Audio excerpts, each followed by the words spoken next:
Bonsoir à tous et à toutes, bienvenue à notre shiur hebdomadaire sur la paracha, et ce soir, la paracha de Behar Bechukotai. Baruch ata Adonai, Eloheinu, melech haolam, shehakol nihya bidvaro.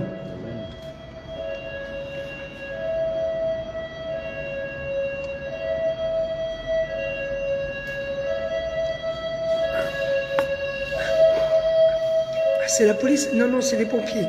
Non, la police, ça fait lila, les pompiers, ça fait sila. Shalom. Paracha de Behar. Alors, c'est une paracha spéciale pour les habitants d'Eretz Israël. On va poser trois questions sur le thème de la Shemitah, l'année sabbatique, la Jachère, et après, on répondra à ces trois questions, et c'est également, bien évidemment, en rapport avec la suite et la fin, la fin d'abord de la paracha, et également la paracha de la semaine prochaine, la prochaine paracha, qui nous parle également de la Shemitah. Et en fait, c'est l'une des questions. Alors, venez, on va poser les questions dans l'ordre, et voilà, on va poser les questions dans l'ordre, et on tentera d'y répondre, Be'ezrat Hashem. Alors, voilà, juste pour... Voilà. Alors, parce que oui, la paracha de Bechukotai, c'est la paracha qui nous parle des klalotes. Ce sont les malédictions, et donc c'est pour cela que il y a voilà, c'est aussi l'un des thèmes dont on parle, Shalom Aleichem, dans ces deux parachutes. Alors on attaque tout de suite.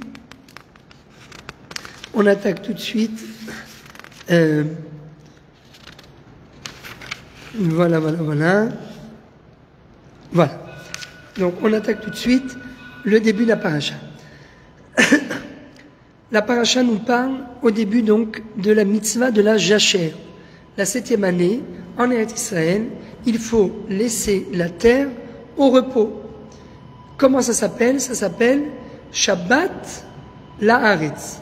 Et vous allez voir que la Torah revient à plusieurs reprises sur cette notion qui s'appelle Shabbat La'aretz. Shabbat Haaretz. Shnat Shabbaton Yiyeh La'aretz. Un Shabbat pour la terre.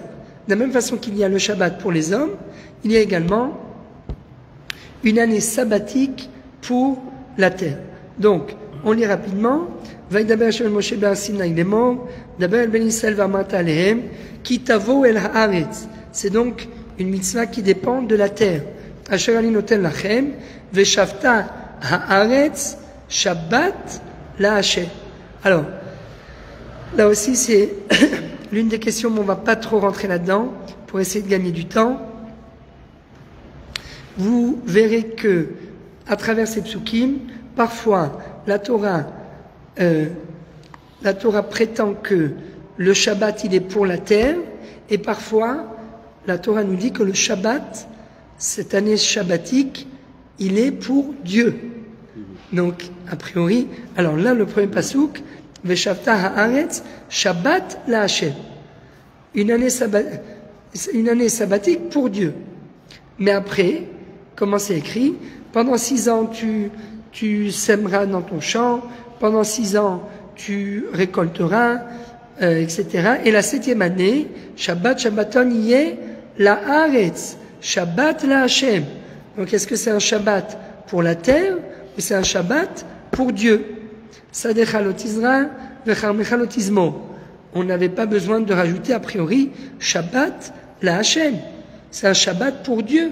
C'est quoi cette notion de lorsque la terre chôme, elle chôme, c'est-à-dire que on ne travaille pas la terre, eh bien, c'est en réalité un Shabbat pour Dieu. Qu'est-ce que ça veut dire cette notion de Shabbat pour la terre qui est un Shabbat pour Dieu? Vous voyez, ça revient à plusieurs reprises. Donc, premier pasouk, quatrième pasouk, deuxième pasouk et quatrième pasouk, cinquième pasouk, pasouk He, et sefer kitzer chalotik tzov, et invenizer chalotiv tzov, shenat shabbaton, yé la haaretz. C'est une année sabbatique pour la terre. Vaïta shabbat haaretz lachem leochla. Donc, cette année, cette septième année qui est une année sabbatique, eh bien, ça sera une année pour vous.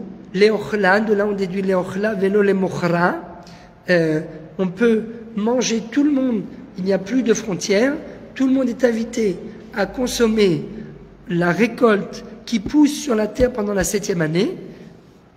Donc, c'est ce qui a été semé la sixième année et ça pousse pendant la septième.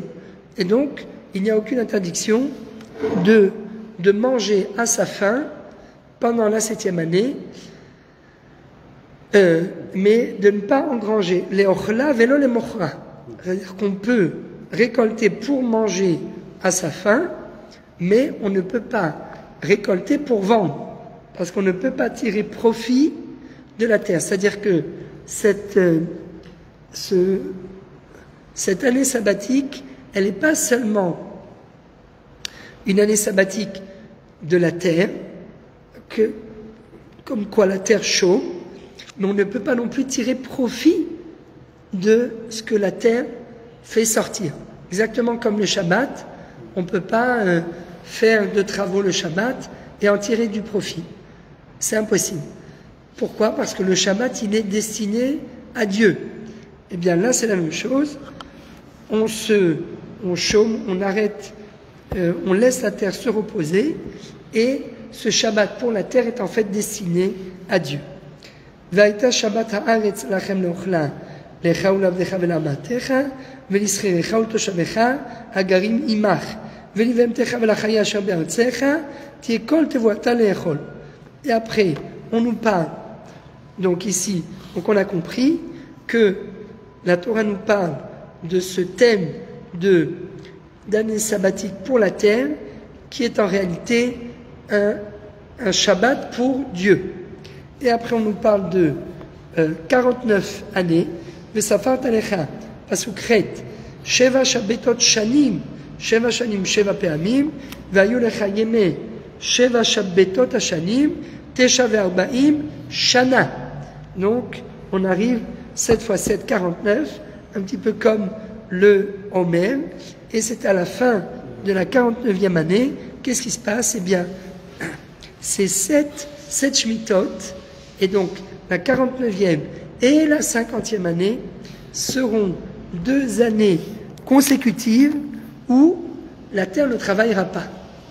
Alors maintenant vous allez me dire, bon, mais c'est bien beau tout ça, mais si Imen Kemach en Torah, il faut...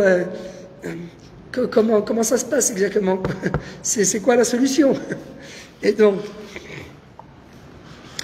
qu'est-ce qui se passe là, à la fin de la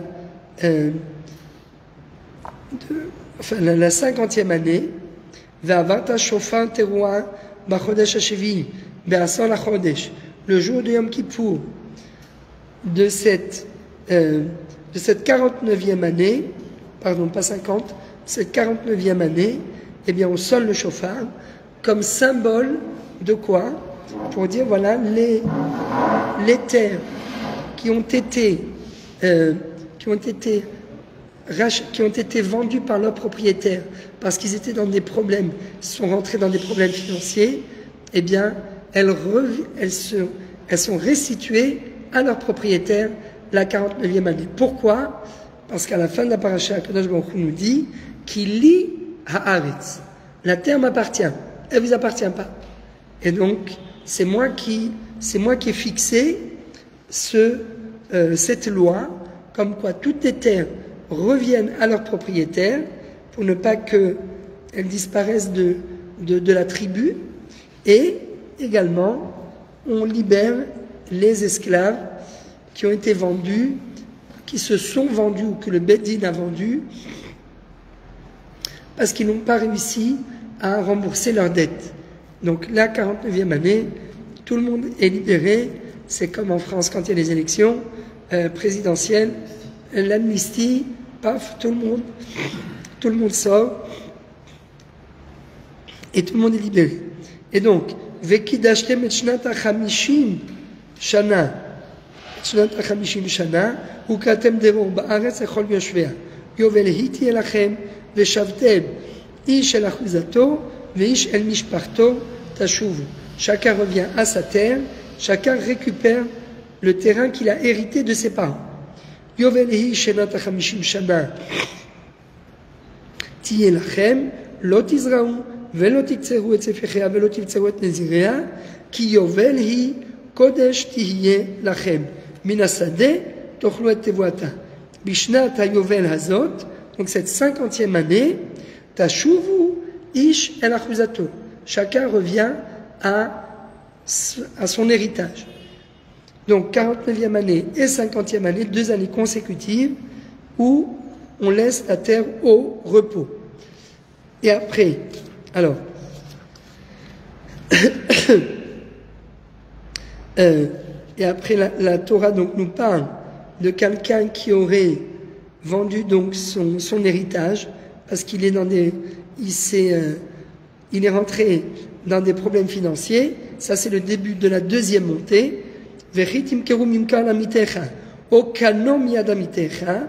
De là de ce mot kano, on apprend tous les dîners kinyanim. Voilà, les actes d'acquisition, très importants. Okano miyadamitecha, altonu ishetachim. Donc, ce qu'on appelle l'interdiction de ona'a. Même en hébreu moderne, on parle de ona'a. Ona, c'est-à-dire vendre quelque chose 10 fois son prix. Mais ça, c'est interdit. Donc, ce qu'on appelle dîner ona'a, jusqu'à shtut. On ne va pas rentrer dans tous les détails, mais en 2 mots, jusqu'à 1/6, c'est machoul, mechila, plus de 1/6, alors là c'est batel mekar et machzir ona'a, la vente est annulée et le vendeur doit restituer la ona'a. Ona'a c'est cette, comment on dit, c'est la marge, voilà, la marge, exactement. Et quand c'est shtut, exactement, c'est 1/6 exactement de plus que le véritable prix, pour quelque chose qu'on peut évaluer à ce prix. Les terrains, etc., ils n'ont pas de... Quelqu'un elle en a. Donc, voilà. Mais ici, il y a quand même, ici, la ona, ce n'est pas par rapport au prix, c'est par rapport au nombre d'années. Parce que comme, à partir du moment où on sait que la 50e année, les terrains sont restitués à leurs propriétaires, eh bien, ce qu'on va vendre en fait du terrain, ce sont les années, ou plus exactement, les récoltes, les années de récolte qui restent jusqu'au Yovel. Donc, s'il reste 10 ans, ben je vends 10 ans de Yovel, etc. Mais des fois, il y a des... voilà, comme c'est écrit ici, Bemispar shanim achara Yovel, tikne me'et amitecha. Bemispar shne tevuot imkor lach. D'accord?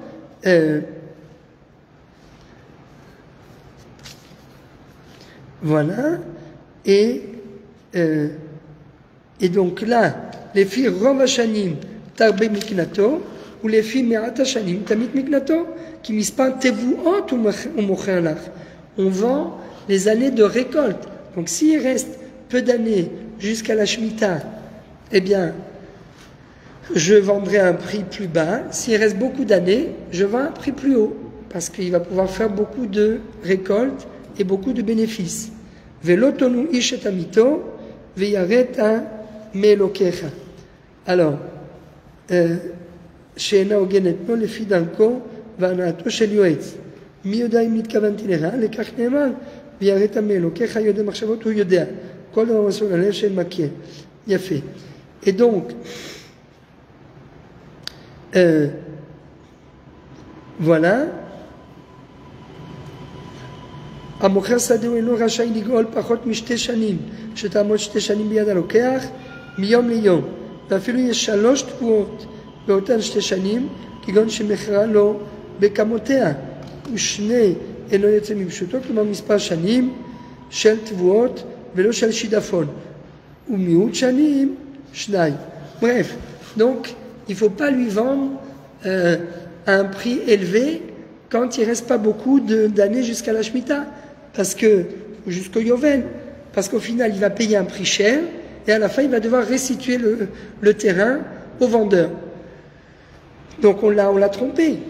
Alors bien sûr il a la possibilité de faire son enquête lui-même, etc. Mais des fois il n'est pas là, l'acheteur, et on arrive à le tromper. Velotonu ish et amito v'yareta me'elokecha ki ani Hashem Elokechem. ועשיתם את חוקותיי ואת משפטיי תשמעו ועשיתם אותם, וישבתם על הארץ לבטח. Alors, première promesse de la part d'Hachem, si vous respectez les lois de la Shemitah, et חוקותיי ואת משפטיי תשמעו ועשיתם אותם, וישבתם על הארץ לבטח. Première allusion, respecter la Shemitah, c'est ce qui vous aidera à prendre possession de la terre. Ça, c'est écrit noir sur blanc. Et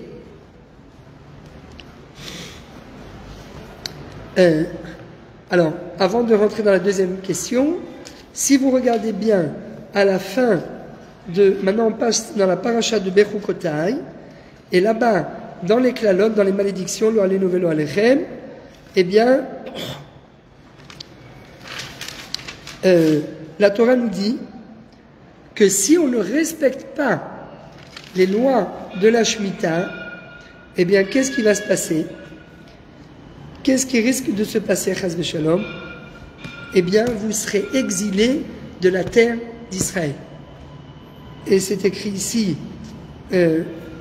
noir sur blanc, voilà, page 417, donc on est dans le chapitre 26, Kaf Vav, et verset 30. Verset 30. והשמדתי את במותיכם והכרתי את חמניכם ונתתי את פגריכם על פגרי גילוליכם וגאלה נפשי אתכם ונתתי את עריכם חורבה והשימותי את מקדשכם ולא אריח בריח ניחוחכם והשימותי אני את הארץ ושממו עליה אויביכם היושבים בה ואתכם חס ושלום אזרה בגויים והריקותי אחריכם חרב והייתה ארצכם שממה ועריכם יהיו חורבה. Et là le pasouk explosif, donc on est au chapitre 26 Kavav, verset 34, la Meddalen, chez nous c'est la page 417, 4 lignes depuis en bas.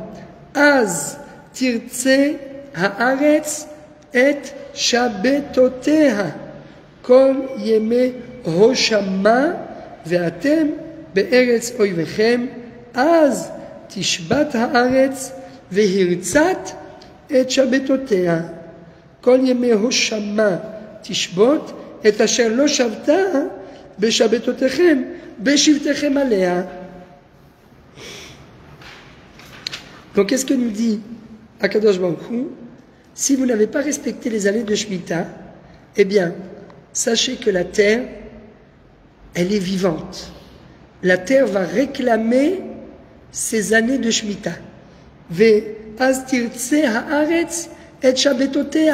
Elle va dire, mais vous ne m'avez pas laissé me reposer, eh bien maintenant, vous ne m'avez pas laissé me reposer, vous m'avez travaillé malgré moi, vous avez labouré la terre, semé, etc. C'est la terre qui réagit, et elle dit maintenant, je vous envoie, je vous exile, je ne vous laisserai pas résider sur moi, sur la terre, vous partez en exil, et là, eh bien, malheureusement, oui, d'ailleurs, il y a un calcul qui a été fait par les sages, que comme il y a eu plusieurs années de Shemitah qui n'ont pas été respectées, eh bien, le nombre d'années que le peuple d'Israël était en galoute correspond exactement au nombre d'années de Shemitah qui n'ont pas été respectées sur la terre d'Israël.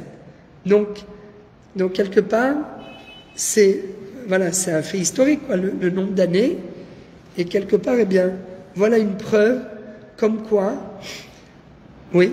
Une année, enfin, ça compte pour 50, parce que vu les nombres d'années qu'on a passé en galoute, je vois pas qu'on n'a pas respecté toutes les Shemitah, quoi.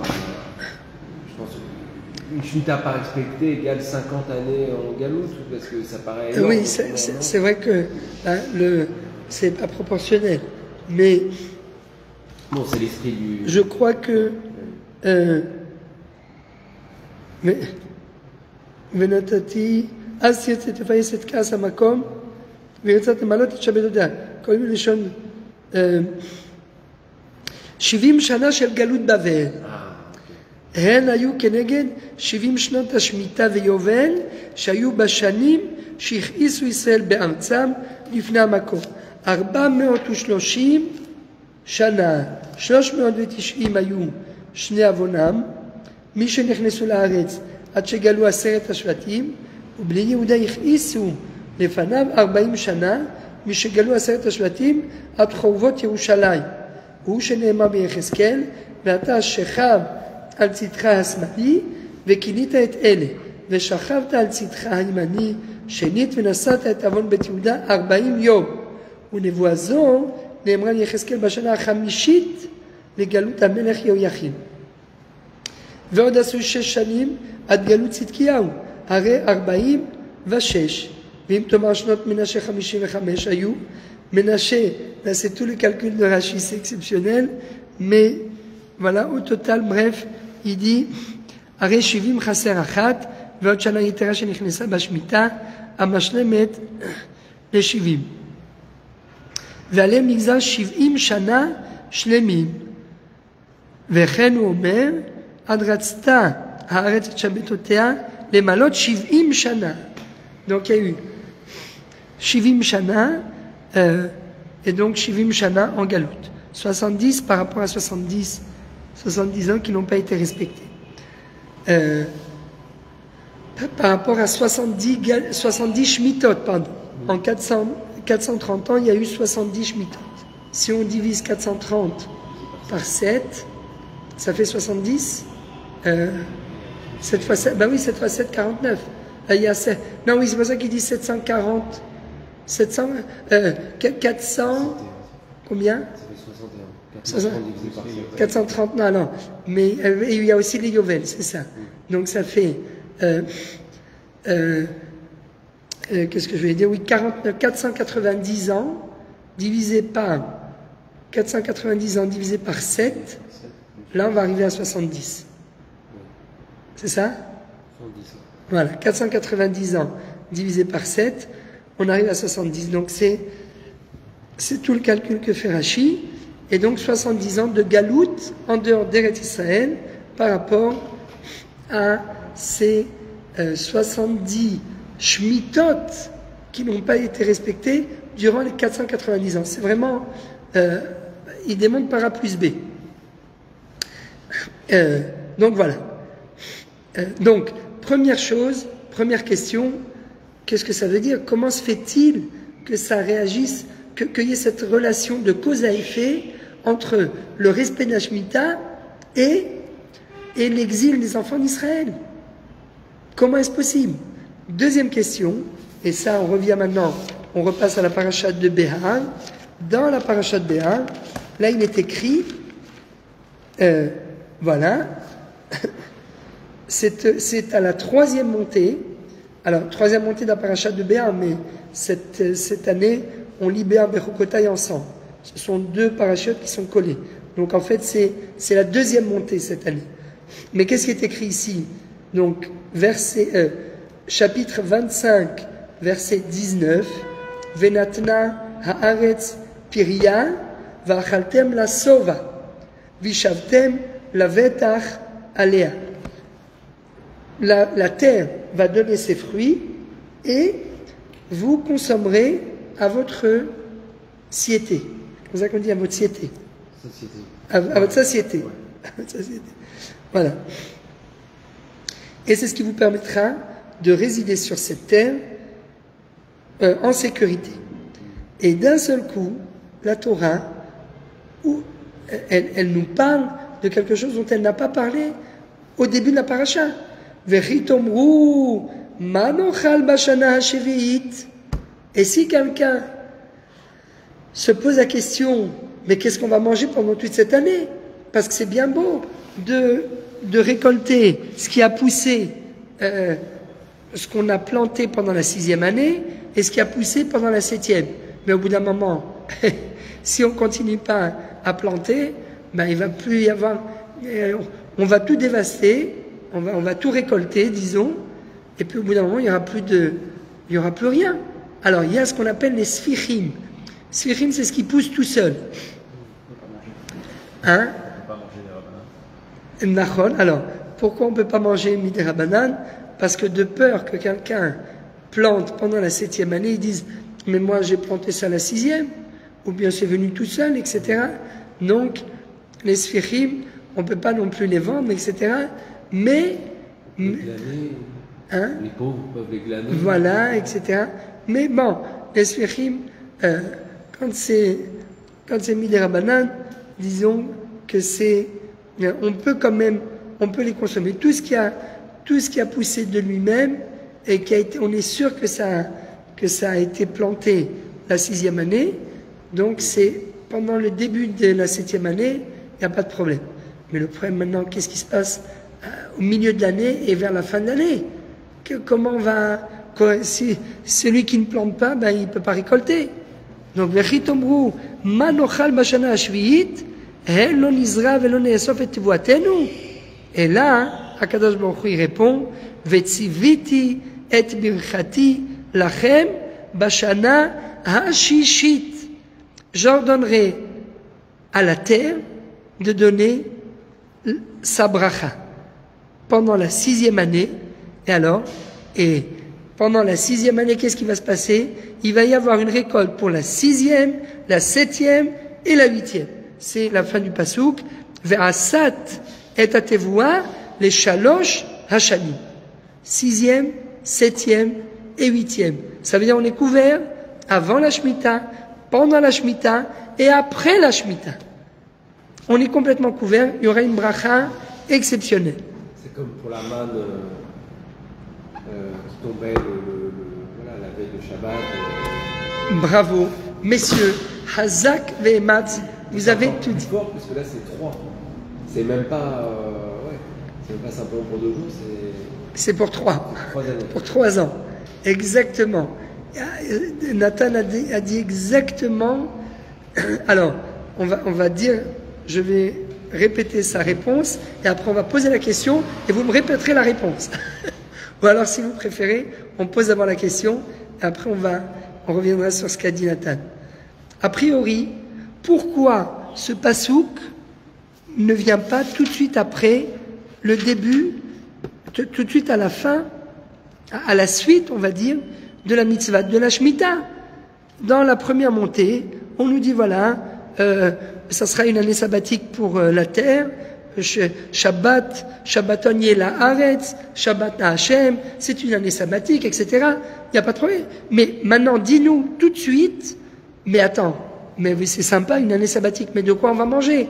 Pourquoi ce pasouk ne figure pas tout de suite après le commandement sur la Shemitah? Pourquoi il vient après qu'on ait parlé des dîners Ona'a, les arnaques que les vendeurs peuvent faire sur le compte des acheteurs, leur vendent un terrain beaucoup plus cher que ce qu'il vaut vraiment parce que ça dépend des années de récolte, et il lui a vendu un terrain qui doit donner 10 ans de récolte, il lui a vendu comme s'il allait faire 40 ans de récolte. Et il l'a trompé. Voilà, des tromperies. Mais c'est avant ce thème-là que la Torah elle aurait dû nous dire, Rabotai, ne vous inquiétez pas, vous aurez de quoi manger pendant ces années-là. Pourquoi la Torah repousse ce pasouk, cet étonnement de la part du peuple, et surtout la réponse d'Akadosh Baruch Hu qui dit ne vous inquiétez pas, Vetsiviti lachem et birchati bashana ashishit. Vetsiviti et birchati lachem bashana ashishit. Ve'asat et tevoa l'ishlosh hashanim. Pourquoi ça ne vient pas avant? Ça, c'est la première question. Deuxième question. Est-il vraiment légitime de Razak, est-il vraiment légitime de poser cette question? Vechi tomru manochal bashana shvit. Qu'est-ce qu'on va manger? Mais comment on va s'en sortir? C'est pas possible. D'où ça va venir? Est-ce qu'on a le droit de poser cette question ou pas? Alors, on va y répondre. Et donc on va répondre à ce qu'a dit, à ce qu'a dit tout à l'heure Nathan. Et troisième et dernière question.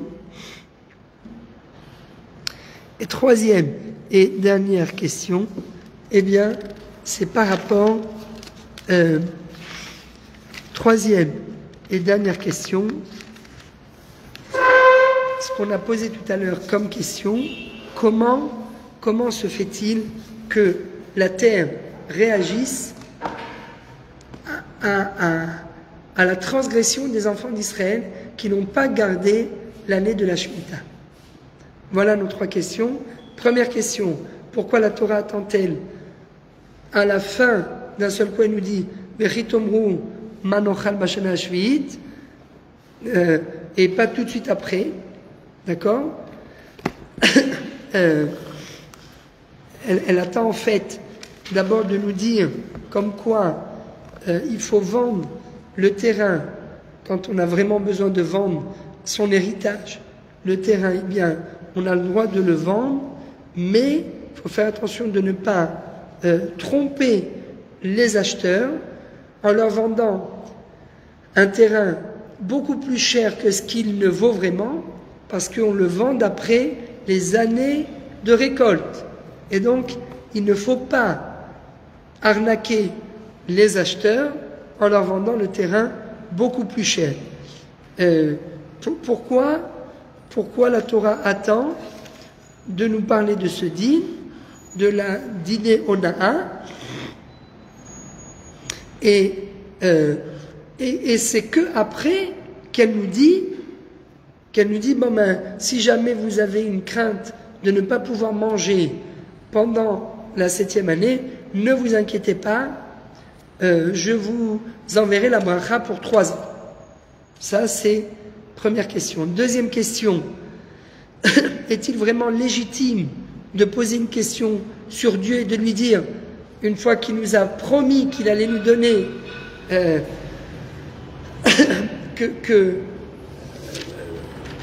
est-il vraiment légitime quand il nous dit, allez-y, n'ayez pas peur, gardez l'année sabbatique, l'année de la Shemitah? Est-ce qu'il est vraiment légitime de poser la question, mais de quoi on va manger?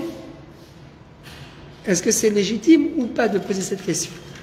Et troisième question, comment se fait-il que la terre réagisse à la transgression de la part des enfants d'Israël de l'année des Shemittot, des années sabbatiques que les enfants d'Israël n'ont pas respectées? Alors, on répond très rapidement, et vous allez voir qu'en fait, allez-y, oui, dites-moi, vous vouliez... Je prends encore un petit peu de mechila, Khazak. Il y a du sucre et tout, mais c'est pas grave. On va passer outre Non, moi je sais pas, mais j'ai un peu l'impression que c'est comme moi les règles autour du Shabbat, c'est-à-dire d'abord observe les règles, c'est une façon d'éprouver ta émouna, et ensuite on te rassure, mais la rassurance elle peut pas arriver tout de suite parce que dans ces cas-là elle voudrait, elle annule la émouna, c'est-à-dire que d'abord croire et ensuite on t'expliquera que tu crains rien. Naase Venishma. Voilà, Exactement comme avec. Et c'est ce que nous dit ici, je vois ici, Madame Menisheva, qui dit première question, on ne devrait pas s'inquiéter. Eh oui, de comment manger, car on doit faire confiance à Hachem. Donc il dit, fais d'abord, fais, et t'inquiète pas, ça va venir. Fais les yeux fermés. Et, alors, ça c'est la deuxième question. Alors, une question mathématique. Si on vient de dire qu'il faut vendre en fonction du nombre d'années, et pas en fonction de la récolte, parce que la récolte de la dernière année est riche, est-ce qu'on peut vendre le prix de 3 ans pour la dernière année? Bravo, exactement. C'est exactement ça. Et on sait est-ce qu'on peut faire du business sur le compte de Dieu? Il sait qui va donner le truc, donc on sait, hop, la 7e année, attends, il va y avoir... mais c'est exact, il y a fait méode, c'est exactement ça. Quelqu'un va dire, oui, mais attends, je vais te vendre le terrain, mais toi, tu vas avoir la bracha. Bravo. C'est le Hatan qui se marie lundi soir. Tu vas avoir la bracha pendant 3 ans. Maintenant, on est à 49 ans du Yovel. Donc maintenant, je te vends pour 49 ans, mais en réalité, je ne te vends pas pour 49 ans. Si à chaque fois, la 6e, la 7e et la 8e année, tu touches le pactole, c'est le gros lot, c'est le loto, ah ben alors à chaque fois, il faut rajouter 3 ans, ça veut dire première année, 2e année, 3e année, 4e année, 5e année, oui. 5 années, ça oui. Mais la 6, 7, 8, eh bien, 6, 7, 8, la 8e, en fait, on revient à la première année. Eh bien, comme la récolte va être beaucoup plus grande, eh bien, il va falloir passer à la caisse. Il va falloir payer beaucoup plus fort. Le prix fort. Et donc, c'est ça que, entre autres, il y a Féméon, la Torah nous dit, n'essayez pas d'arnaquer l'acheteur. N'essayez pas d'arnaquer l'acheteur, ça ne dépend pas de vous. Parce que lui, il dit, bon ben, alors on a une promesse, alors allez-y, il faut payer beaucoup plus cher. C'est pas 49 ans, c'est 70 ans, 75 ans. Donc il faut, chaque année, elle coûte beaucoup plus cher. Ou au lieu de 70 ans, chaque année, elle va coûter beaucoup plus cher parce que si on étale les 3 années de la 6e, 7e et 8e sur chaque cycle de 7 ans, ben au final, dans le compte global, ça va être beaucoup plus cher. Et c'est là-dessus que, d'après l'une des explications, la Torah nous dit non, interdit d'arnaquer. Interdit d'arnaquer. Et donc, ça vient répondre en partie à la première question. Pourquoi la Torah attend elle attend, c'est l'une des réponses à la première question, pourquoi elle attend de nous parler de l'interdiction d'arnaquer, c'est pas arnaquer, mais comment on dit c'est pas un beau terme, arnaquer, mais excusez-nous, hein, on en perd nos mots. Ouais, mais de rouler. Rouler, c'est encore pire. Vaut mieux arnaquer une arnaque, de tromper, voilà, une tromperie. Pourquoi la Torah attend de parler des lois de la tromperie avant de nous transmettre la promesse comme quoi la terre donnera une récolte 3 fois plus abondante la 6e année, juste avant l'année d'Ashmita, pour ne pas justement que la personne vienne tromper son prochain et qu'elle essaye de lui vendre le terrain en lui disant mais tu vas voir, voilà, tu vas gagner énormément d'argent, donc moi aussi je dois prendre ma part sur ce que tu vas gagner durant ces 3 années à chaque fois à chaque cycle de 7 ans. Et c'est pour ça qu'au milieu il est écrit Veyareta me'elokecha. Tu craindras Dieu et tu ne vendras pas Velotonu ishetamito Veyareta me'elokecha. Chapitre 25, verset 17. Qui a ni Hashem elokechem Va'asitem et chokotay et mishpatay tishmeru va'asitem otam.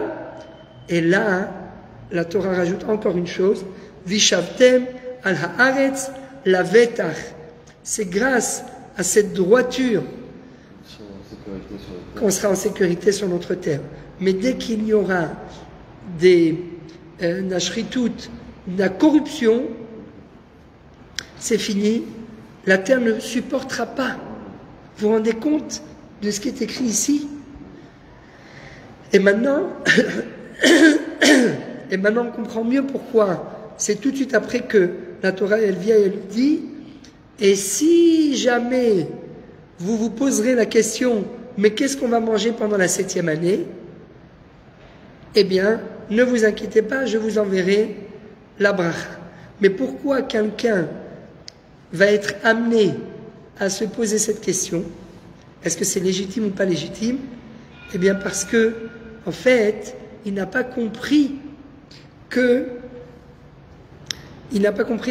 cette mitzvah de Shemitah, c'est une mitzvah, comme vous l'avez dit, qui vient tester notre émouna et qui vient tester notre émouna pour voir est-ce qu'on va essayer de tromper les autres, est-ce qu'on va essayer de ne pas respecter la Shemitah, on va quand même la faire travailler, la terre, pour essayer d'optimiser un maximum et on ne peut pas se permettre de la laisser chômer. Ça, c'est une première chose. Est-ce qu'on va craindre notre prochain? On va craindre Dieu et on ne va pas essayer de tromper notre prochain en lui vendant le terrain beaucoup plus cher et en lui disant mais oui, mais tu n'inquiètes pas, tu vas gagner, etc.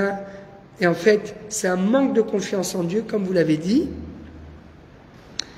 Et donc, manque de confiance en Dieu par rapport à ce qu'on va manger, puisqu'on ne s'aime pas. Manque de confiance en Dieu par rapport au prix qu'on va vendre le terrain. Donc on vend le terrain beaucoup plus cher. Deuxième problème de manque de confiance, on continue à travailler la terre même pendant l'année de Shemitah.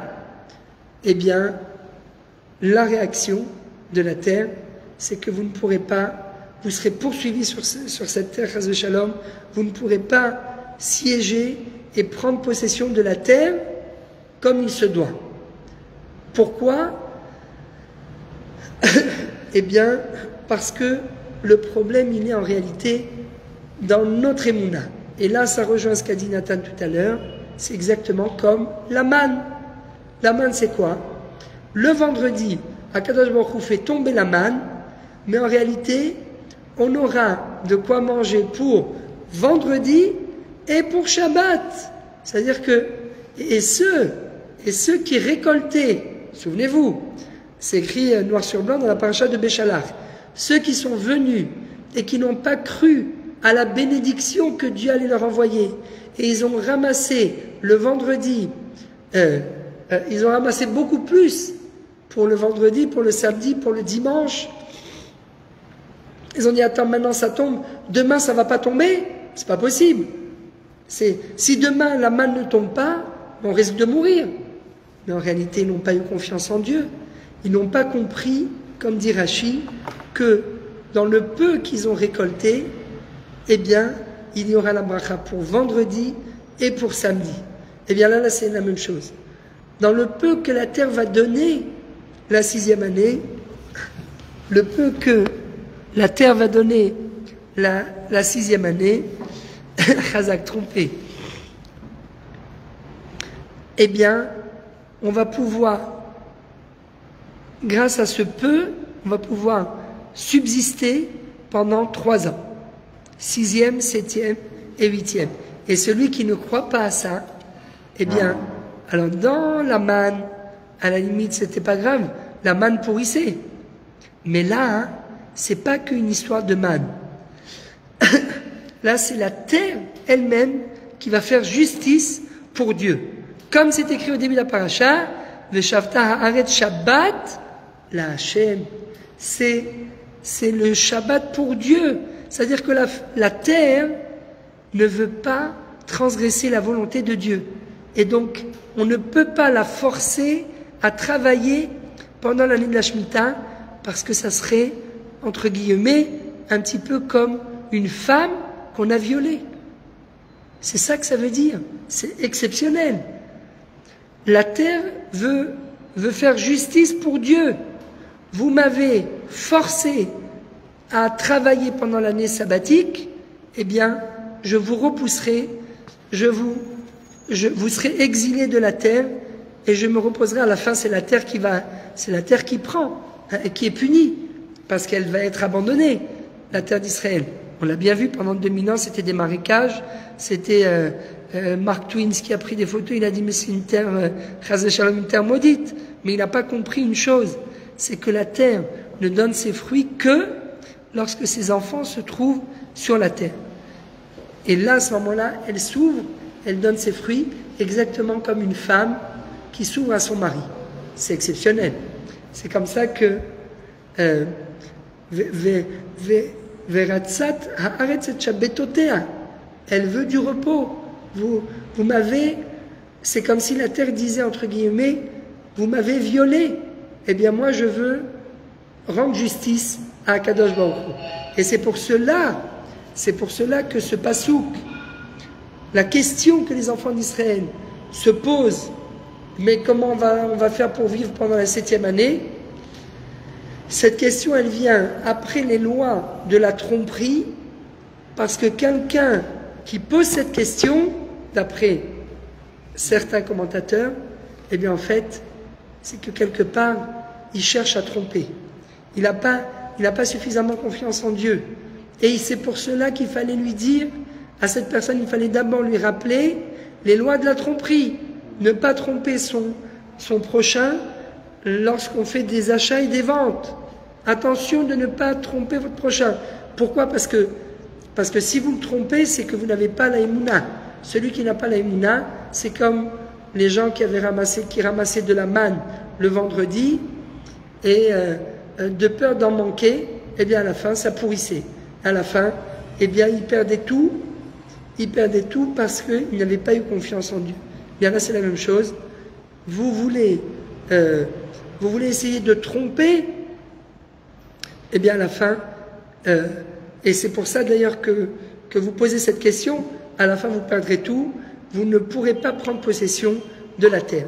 Par contre, si vous avez respecté les lois de la tromperie et que vous avez été droit, d'abord vous avez respecté la mitzvah de la Shemitah, la 7e année, et en plus vous n'avez pas trompé votre prochain lorsque vous lui avez vendu votre terrain, eh bien, exactement, il deviendra infertile, chas v'shalom. Eh bien, si vous n'avez pas trompé votre prochain au moment où vous lui avez vendu la terre, eh bien là, sachez que, ne vous inquiétez pas, la 7e année, la 6e année, j'ordonnerai à la terre de donner de la récolte pour la 6e, la 7e et la 8e. Donc voilà par rapport à la première question. La deuxième question, donc est-ce que c'est légitime ou pas légitime de poser cette question? Il y en a qui disent, certains commentateurs disent, ce n'est pas légitime. Pourquoi? Parce que le but de la création du monde, c'est justement que la terre d'Eretz Israël puisse fournir de la récolte et qu'elle puisse également se reposer la 7e année. C'est-à-dire qu'au moment de la création du monde, eh bien c'était déjà en potentiel inclus dans la terre. Comme nous dit Rashi, dans le premier Rashi de la Torah, Bereshit, bara Elokim et hashamayim ve'at haaretz, Bereshit, ça veut dire quoi? Au commencement. Bidou Bereshit, voilà, pour Reshit. C'est qui? Reshit, c'est la Torah. Alors, Amar Rabbi Yitzhak, Bishvil Israël, Shenikeu Reshit. Bishvil HaTorah, Shenikat Reshit. Troisième explication, Bishvil Eretz Israël, Shenikat Reshit, Sheneemar Reshit Tevuato. C'est pour la terre d'Eretz Israël. Ça veut dire que le monde il a été créé uniquement que pour la terre d'Eretz Israël. Rabotai, venez nous rejoindre ici en Israël. Il n'y a pas une plus belle terre qu'ici. Bishvil Eretz Israël, Shenikret Reshit. C'est exceptionnel. C'est exceptionnel. Yafé. Bref, on le retrouvera.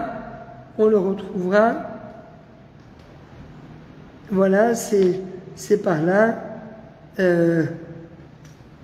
Réché. אין המקרא הזה אלא דרשנית כמו שנרשו חכמים זרמן בשביל התורה שנקראת ראשית דרכו בשביל ישראל שנקרא ראשית ואם בטבע יש כמשהו וכמה משהו וישית שם בארץ והארץ הייתה תוהו ובוהו וחושך ולא בא המקרא להורות סדר הבריאה לומר שאינו קדמו שאם בא להורות כך היה לכתוב etc. Et donc alors c'est pas ici, c'est pas dans ce Rashi que, mais c'est le Midrash, c'est en fait la suite du Midrash qui dit que le monde a été créé pour la terre d'Israël. Et ça ressemble d'ailleurs au premier Rashi, Mishum koach ma'asav yigidla, mo latatem lachalat goyim, im yomru mot ha'olam Yisrael, listimatem shekavashtem aretzot shivat ha'amim, הם אומרים להם כל הארץ של הקדוש ברוך הוא ברא ונתנה להשם ישר בעיניו, ברצונו נתנה להם וברצונו נטלה מהם ונתנה לנו. La terre appartient à Kadosh Baruch Hu. Au début, il a donné aux 7 peuples, mais à la fin, il a retiré des 7 peuples pour nous la donner à nous, parce que nous sommes ses enfants, nous sommes le peuple élu. Mais si on ne respecte pas les lois de la Shemitah sur la terre d'Eretz Israël, eh bien, de la même façon qu'il a retiré la terre d'Eretz Israël aux 7 peuples pour nous la donner, il nous la retirera également à nous et il nous exilera de la terre d'Israël. Donc, est-ce que c'est légitime? Première approche, non, ce n'est pas légitime, parce que il ne faut pas poser de questions pareilles exactement comme pour la manne, parce que la nature va se plier à la volonté de Dieu. Et ce n'est pas contradictoire. Et lorsque la nature se plie à la volonté de Dieu, eh bien, il n'y a rien à craindre. La terre donnera vetziviti et birchati. Vous n'avez rien à craindre. J'ordonnerai à la terre de donner une récolte abondante pour les 3 ans. Et il y a une deuxième approche qui dit, oui, c'est légitime. C'est légitime parce que tant qu'on n'est pas... il faut réclamer de Dieu pour pouvoir recevoir la bracha. Vechitomru manochal bashana shviit vetziviti et birchati lachem bashana hashishit. Il faut que vous vous posiez la question, et c'est pas un manque de émouna. L'autre côté dit au contraire, il faut calculer, il faut prendre ses devants. Il faut commencer à engranger la 6e année pour qu'il y ait la 6e, la 7e et la 8e. Pourquoi? Eh bien parce que des fois, Kadosh Baruch Hu, il envoie la bracha, mais la personne qui n'a pas calculé, elle n'a pas bien calculé, elle dit, ah mais tu te rends compte, Kadosh Baruch Hu, il m'a laissé tomber, comme le type qui est sur le toit, il y a l'incendie, on lui envoie un hélicoptère, et il dit, allez-y, montez, non, moi j'attends que ce soit le bon Dieu, en personne qui vienne me sauver, mais Al-Ahmad, il t'a envoyé l'hélicoptère. Donc à travers l'hélicoptère, c'est Dieu qui t'a sauvé. Donc oui, il faut réclamer de Dieu, et surtout il faut calculer, parce qu'il va t'envoyer la bracha à la 6e année, mais il faut que tu t'organises pour que la récolte de la 6e année, elle puisse se préserver la 6e, la 7e et la 8e. Donc oui, pose-toi la question, qu'est-ce qu'on va manger? C'est pas un manque de émouna, au contraire, c'est la ishtadlut. Et pour répondre à la dernière question, comment se fait-il que la terre d'Eretz Israël réagisse de cette façon-là lorsqu'on ne respecte pas les lois de la Shemitah sur la terre et elle expulse ses enfants? Eh bien parce que la terre d'Eretz Israël, c'est d'abord le palais de Dieu, mais elle est vivante. C'est une terre vivante. C'est une terre qui est totalement différente des autres terres et elle a un lien intrinsèque avec le peuple d'Israël. elle n'est pas, elle réagit, et c'est pour ça que lorsque elle accueille les enfants, lorsque les enfants d'Israël reviennent sur leur terre, eh bien, une fois qu'elle aura réclamé ses 70 ans de Shemitah, etc., eh bien, à l'époque du deuxième temple, une partie du peuple d'Israël est revenue sur sa terre, mais en réalité, une fois qu'elle a réclamé ses années shabbatiques, eh bien, elle va accueillir de nouveau les enfants d'Israël. Elle va les accueillir à bras grands ouverts comme une maman qui accueille ses enfants et qui va leur donner tous ses fruits. Voilà le propre d'Eretz Israël, et voilà pourquoi la terre d'Eretz Israël n'est pas comme une autre terre. Elle est totalement différente d'une autre terre. C'est une terre divine, c'est le palais du roi. Et c'est pour cela que tout celui qui habite en Eretz Israël, c'est comme s'il avait un Dieu. Parce que la terre, elle veut respecter la volonté de Dieu, et elle veut que nous respections la volonté de Dieu, et elle est prête à obéir, à la mitzvah de la Shemitah, exactement comme la manne qui tombait du ciel, qui obéissait à la volonté de Dieu. Lorsque quelqu'un n'avait pas confiance en Dieu et qui prenait de la manne pour 3 jours en avant, eh bien la manne, elle pourrissait parce qu'elle ne voulait pas, exactement, il anticipe, elle ne voulait pas, même la manne voulait accomplir la volonté d'Akadosh Baruch Hu, comme la terre d'Eretz Israël, et donc c'est pour ça que c'est une terre magique, c'est le palais de Dieu. Donc cette terre ne nous appartient pas, elle appartient à Dieu, et c'est pour ça qu'on ne peut pas l'abandonner, et on ne peut pas s'en servir comme une monnaie d'échange pour essayer d'avoir la paix, pour essayer d'avoir ceci ou d'avoir cela. Et c'est pour cela que d'ici, de Tel Aviv, on renforce notre on renforce notre armée, l'armée de Tzahal, pour qu'ils continuent à faire le travail, même si certains disent « Ah ben si vous n'arrêtez pas, on va vous boycotter ». Je citerai la France de mon enfance, vie douce France. Donc je citerai nos corélégionnaires de France qui ont dit « Si vous n'arrêtez pas cette guerre, etc. », vous allez voir, oui, mais entre parenthèses, Gaza, ça fait partie de Eretz Israël, comme c'est écrit dans le livre de Bamidbar qu'on va commencer la semaine prochaine. Le Golan aussi, c'est écrit noir sur blanc. Golan Babashan. Donc le Golan, il n'appartient pas à la Syrie, il nous appartient, la bande de Gaza aussi. Donc voilà, ce n'est pas notre terre, c'est la terre de Dieu, et donc on se doit de tout faire pour, on n'a pas parlé maintenant du Grand Israël jusqu'à l'Euphrate, et de balancer le Liban, etc. Mais voilà, c'est notre terre. Alors bon, bien évidemment, il faut essayer de reloger les gens, mais ça va, nous, le transfert, on l'a très bien, enfin on l'a bien vécu. Combien de gens sont passés d'Afrique du Nord en France? Tout a été très bien. Les gens de Tunisie, du Maroc, d'Algérie, ils ont quitté, ils sont partis sans rien. Là, on leur propose des milliards. Mais il vaut mieux donner des milliards et arrêter la guerre plutôt que de tuer des personnes stables. Donc, ils sont prêts. Et le programme de Trump, il est excellent. Et voilà, il faut continuer parce que la terre ne nous appartient pas, comme le dit Akadosh Baruch Hu, qui lie Haaretz. Cette terre, elle m'appartient à moi. Elle n'appartient pas aux hommes. Donc, ça ne peut pas être une monnaie d'échange pour la paix, une monnaie d'échange pour ça ou pour ça. Nous, on était là, c'est évident.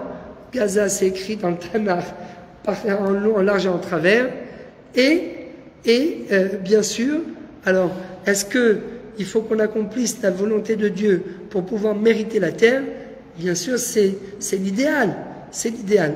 Et Baruch Hashem, il ne manque pas de gens en Eretz Israël qui accomplissent la volonté de Dieu. Mais même si tout le peuple n'accomplit pas la volonté de Dieu, on mérite quand même cette terre, qui est la terre de nos ancêtres, Bezrat Hashem, qu'on puisse hériter cette terre, chez Zaroi Rash Aretz, qu'on puisse mériter cette terre, et le Sinaï, bien évidemment, et être à la hauteur de la volonté d'Akadosh Baruch Hu. Shabbat Shalom Vorach et d'excellentes nouvelles. Kol Tuv.